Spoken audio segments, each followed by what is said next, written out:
Hello friends, তোমরা কেমন আছো? নিশ্চয়ই ভালোই আছো। তো আজকে একটা মাছের রেসিপি তোমাদের সাথে শেয়ার করব। সেটা হচ্ছে কাতলা মাছের রেসিপি। তো দেখো, প্রথমে একটু পেঁয়াজ আর কাঁচা লঙ্কা বেটে নিয়েছি, একটার মধ্যে আদা রসুন পেস্ট আছে, আর একটু কাজু আর চালমগজ বেটে নিয়েছি। আর এখানে তেলের মধ্যে মাছ ভেজেছিলাম, একটু গোটা সাদা জিরে ফোড়ন দেওয়ার পর পেঁয়াজ আর কাঁচা লঙ্কা বাটাটা দিয়ে দিলাম, দিয়ে একটু ভালো করে কষিয়ে নেব। এটা অ্যাকচুয়ালি এই মাছটা না ভেটকি মাছ দিয়ে আমি রেসিপিটা দেখেছিলাম। তো আগের দিন করেছিলাম ভেটকি মাছ দিয়ে, খুব ভালো হয়েছিল। তো ভাবলাম আজকে কাতলা মাছ দিয়ে করি। তো তার জন্য আজকে তোমাদের সাথে রেসিপিটা শেয়ার করছি। তো পেঁয়াজটা ভাজা হয়ে যাওয়ার পরে আদা রসুন বাটাটা দিলাম। দেওয়ার পরে এখানে একটু অল্প 1 চামচ জিরের গুঁড়ো, একটু হলুদের গুঁড়ো, 2 রকমের লঙ্কার গুঁড়ো দিয়ে একটু ভালো করে এবার মশলাটাকে কষাতে হবে। যতক্ষণ টাইম নেবে একটু জল দিয়ে মশলাটাকে ভালো করে কষিয়ে নিতে হবে।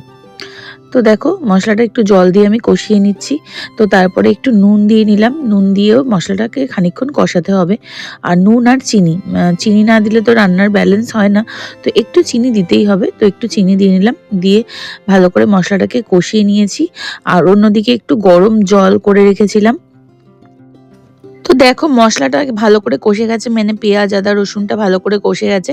এরপরে চালমগজ আর কাজু বাদামের যে পেস্টটা বানিয়ে রেখেছিলাম, তো সেটাই এর মধ্যে দিয়ে দিলাম, দিয়ে এটা খানিকক্ষণ একটু জল দিয়ে কষাবো। আর মাছটা না খুব তাড়াতাড়ি হয়েও যায়। আর এর মধ্যে কিন্তু কোনো রকম টক দই টমেটো কিছুই পড়বে না, কিন্তু মাছটা তাও খেতে খুব ভালো হয়।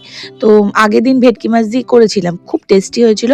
তো আজকে ভাবলাম কাতলা মাছ দিয়ে করবো, কারণ রোজই কাতলা মাছের একই রেসিপি না ভালো লাগে না, জিরে বাটা দিয়ে ঝোল না তো পাতলা ঝোল। তো ওই জন্য ভাবলাম আজকে একটু অন্যরকম করি। তো সেই জন্য এইভাবে করলাম, আর মাছটা সত্যি খুব ভালো হয়েছিল। তো এই মাছটা দেখো, এবার এই মাছগুলো দিয়ে এবার খানিকক্ষণ ঝোলের মধ্যে ফোটাবো। মাছগুলো তো সেদ্ধ হতে হবে। দেখো, খুব সুন্দর করে তেল বেরিয়ে গেছে।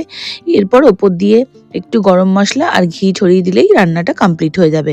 তো দেখো, খুব সুন্দর করে তেল বেরিয়ে গেছে। আর তোমরা অবশ্যই বাড়িতে ট্রাই করো, এটা কিন্তু খুব তাড়াতাড়ি ঝটপট হয়ে যায় আর খেতেও খুব ভালো হয়। তো এই যে হয়ে গেছে, তো চলো এবার বেড়ে নিই মাছটা। সার্ভ করে নিয়েছি। তো কেমন লাগলো রেসিপিটা অবশ্যই কমেন্ট করে জানিও। তো চলো, টাটা, গুড নাইট, আবার দেখা হবে অন্য কোনো ব্লগে।